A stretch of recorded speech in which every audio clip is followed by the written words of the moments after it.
Bapak, Ibu, saudara-saudari, para pendengar firman Tuhan di mana saja berada. Selamat pagi dan selamat berjumpa kembali dalam renungan pagi pada minggu biasa yang ke-33, 19 November 2023. Semoga semuanya saya jumpai dalam keadaan sehat dan masih setia mendengarkan suara sabda pagi. Bapak, Ibu, para pendengar firman Tuhan, sebelum kita mendengar dan merenungkan firman Tuhan pagi ini, mari kita mengawali dengan berdoa. Dalam nama Bapa dan Putra dan Roh Kudus, amin. Allah yang Maha Kuasa dan Kekal, kami senantiasa bersyukur kepadamu atas nafas hidup dan hari baru yang selalu Engkau anugerahkan kepada kami. Kami mohon bantulah kami agar selalu bersuka cita dalam mengabdi di Kau, sebab kebahagiaan kami hanya menjadi sempurna dan abadi jika kami selalu mengabdi kepadamu, sumber segala yang baik. Dengan pengantaran Kristus Tuhan kami yang hidup dan berkuasa kini dan sepanjang masa. Amin. Bacaan suci untuk renungan pagi pada minggu biasa ke-33 ini saya ambil dari ketiga bacaan hari Minggu dalam Gereja Katolik hari ini dengan inspirasi utama dari Injil Matius bab 25 ayat 14 sampai 30. Tuhan bersamamu dan bersama rohmu. Inilah Injil suci menurut Matius. Dimuliakanlah Tuhan. Pada suatu hari Yesus mengemukakan perumpamaan berikut kepada murid-muridnya. Hal kerajaan surga itu seperti seorang yang mau berpergian ke luar negeri, yang memanggil hamba-hambanya dan mempercayakan hartanya kepada mereka.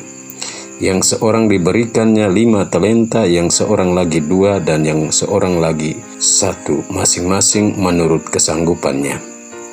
Lalu ia berangkat, segera pergilah hamba yang menerima 5 talenta itu, ia menjalankan uang itu lalu beroleh laba 5 talenta. Hamba yang menerima 2 talenta itu pun berbuat demikian juga dan berlaba 2 talenta. Tapi hamba yang menerima 1 talenta itu pergi dan menggali lubang di dalam tanah lalu menyembunyikan uang tuannya. Lama sesudah itu pulanglah tuan hamba-hamba itu, lalu mengadakan perhitungan dengan mereka. Hamba yang menerima 5 talenta itu datang dan ia membawa laba 5 talenta. Ia berkata, "Tuan, 5 talenta Tuan percayakan kepadaku. Lihat, aku telah beroleh laba 5 talenta." Maka kata tuannya itu kepadanya, "Baik sekali perbuatanmu itu, hai hambaku yang baik dan setia. Karena engkau telah setia memikul tanggung jawab dalam perkara kecil, aku akan memberikan kepadamu tanggung jawab dalam perkara yang besar. Masuklah dan turutlah dalam kebahagiaan tuanmu." Lalu datanglah hamba yang menerima 2 talenta itu. Katanya, "Tuan, 2 talenta Tuan percayakan kepadaku. Lihat, aku telah mendapatkan laba 2 talenta. Maka kata tuannya itu kepadanya, "Baik sekali perbuatanmu itu, hai hambaku yang baik dan setia. Engkau telah setia memikul tanggung jawab dalam perkara yang kecil, maka aku akan memberikan kepadamu tanggung jawab dalam perkara yang besar. Masuklah dan turutilah dalam kebahagiaan tuanmu." Kini datanglah juga hamba yang menerima 1 talenta itu dan berkata, "Tuan, aku tahu bahwa Tuan adalah manusia yang kejam, yang menuai di tempat di mana Tuan tidak menabur dan yang memungut dari tempat di mana Tuan tidak menanam. Karena itu aku takut dan pergi menyembunyikan talenta Tuan itu di dalam tanah. Ini terimalah milik Tuan." Maka jawab tuannya itu, "Hai engkau hamba yang jahat dan malas. Engkau tahu bahwa aku menuai di tempat di mana aku tidak menabur, dan memungut dari tempat di mana aku tidak menanam. Seharusnya uangku itu kau berikan kepada orang yang menjalankan uang, supaya sekembaliku aku menerimanya serta dengan bunganya. Sebab itu ambillah talenta itu daripadanya dan berikanlah kepada orang yang mempunyai 10 talenta itu. Karena setiap orang yang mempunyai akan diberi sampai ia berkelimpahan. Tetapi siapa yang tidak mempunyai apapun juga yang ada padanya akan diambil. Dan buanglah hamba yang tidak berguna itu ke dalam kegelapan yang paling gelap. Di sana akan ada ratap dan kertak gigi. Demikianlah sabda Tuhan. Terpujilah Kristus. Bapak Ibu para pendengar firman Tuhan, tema renungan pagi ini saya beri judul, Jangan sia-siakan tanggung jawab dan kepercayaan yang diberikan kepadamu. Bapak Ibu para pendengar firman Tuhan, dalam hidup ini setiap kita, baik anak kecil maupun orang dewasa, baik muda maupun tua, baik laki-laki maupun perempuan, punya peluang dan kesempatan mendapat dan diberi tanggung jawab dan kepercayaan untuk hal apapun dan tugas apapun sesuai dengan kemampuan dan kesanggupan kita. Dalam Injil hari ini, Yesus berbicara tentang kerajaan Allah dengan berkisah tentang seorang yang hendak berpergian ke luar negeri yang memanggil 3 orang hambanya dan mempercayakan hartanya kepada mereka sesuai kesanggupan masing-masing. Ada yang diberi 5 talenta, ada yang 2, dan ada lagi 1 talenta. Tuan itu lalu pergi, dan ketiga hamba yang menerima kepercayaan dan tanggung jawab yang diemban itu pun pergi. 2 hamba pergi dan menjalankan tanggung jawab serta tidak menyia-nyiakan kepercayaan dengan mengembangkan talentanya masing-masing, yakni yang memperoleh 5 talenta memperoleh laba 5 talenta, dan yang memperoleh 2 talenta berhasil beroleh laba 2 talenta lagi, sehingga yang menerima 5 menjadi 10 dan yang menerima 2 menjadi 4. Sedangkan yang menerima 1 talenta pergi, namun bukan mengembangkannya, tapi menggali lubang dalam-dalam dan menyembunyikan talenta tuannya atau harta tuannya. Dan ketika tuannya kembali dan meminta pertanggungjawaban, hamba yang menerima 5 dan 2 talenta menunjukkan tanggung jawab atas kepercayaan yang diberikan. Mereka datang dengan menyerahkan 10 talenta dan 4 talenta. Maka kepada kedua hamba itu dipuji tuannya bahwa keduanya telah setia dalam perkara-perkara kecil. Maka kepada mereka akan diberikan tanggung jawab dalam perkara yang lebih besar dan diajak masuk dalam kebahagiaan tuannya. Tetapi hamba yang menerima 1 talenta datang dengan 1 talenta sebagaimana yang diberikan kepadanya, dan berkelit atas kemalasan dan dalam mengembangkan talenta tuan dengan menaruh kecurigaan terhadap tuannya.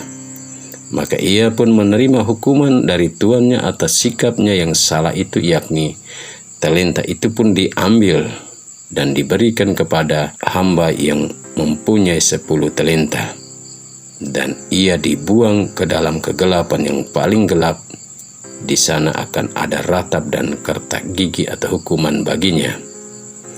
Hamba atau orang yang jahat dan malas itu.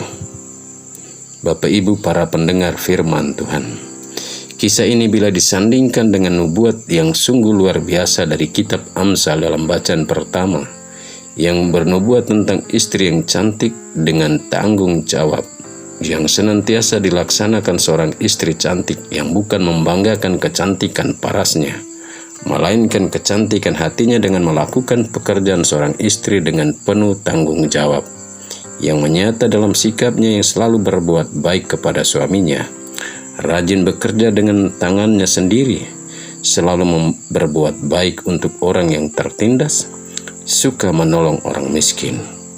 Karena menurut nubuat Amsal, kemolekan adalah bohong dan kecantikan paras adalah sia-sia. Tapi istri yang cantik adalah orang yang takut akan Tuhan dalam hidup dan dipuji-puji. Maka istri yang cantik siapakah yang mendapatkannya? Yakni suami yang senantiasa menaruh kepercayaan pada istrinya Karena istri yang cantik hati dan setia serta bertanggung jawab akan membuat suaminya tidak kekurangan keuntungan. Sikap tanggung jawab atas kepercayaan akan talenta yang Tuhan berikan kepada kita, sebagaimana ditunjukkan hamba yang menerima 5 dan 2 talenta, maka kita pun akan dipuji Tuhan karena kita mampu setia dalam perkara-perkara kecil, dan kepada kita pun akan diberikan tanggung jawab dalam perkara-perkara yang lebih besar, dan akan diajak Tuhan masuk dalam kebahagiaannya di dalam surga sesudah kita menjalankan hidup secara baik dan benar dalam dunia ini. Bapak Ibu, para pendengar firman Tuhan, dan tidak seperti hamba yang menerima 1 talenta, membangun hidup dengan tidak punya rasa takut kepada Tuhan. Tapi marilah kita hidup seperti istri cantik yang selalu memiliki rasa takut akan Tuhan dalam hidup kita, yang akhirnya membuat kita dipuji oleh Tuhan sendiri sesudah hidup kita di dunia ini. Amin. Marilah berdoa. Allah yang maha baik dan penuh kasih, kami bersyukur kepadamu karena Engkau selalu mengampuni kami meskipun dalam hidup kami seringkali menyia-nyiakan tanggung jawab dan kepercayaan yang Engkau berikan dengan tidak berusaha mengembangkan kemampuan kami karena kemalasan dan kesombongan kami. Dengan pengantaran Kristus Tuhan kami. Amin. Tuhan bersamamu dan bersama rohmu. Semoga kita sekalian dan perjalanan kita ke tempat-tempat ibadat kita untuk beribadah dan merayakan Ekaristi, dan semua orang yang kita jumpai serta perayaan ibadat dan Ekaristi kita dinaungi dan dilindungi dan diberkati oleh Allah yang Maha Kuasa, Bapa dan Putra dan Roh Kudus. Amin. Selamat berhari Minggu, Tuhan memberkati.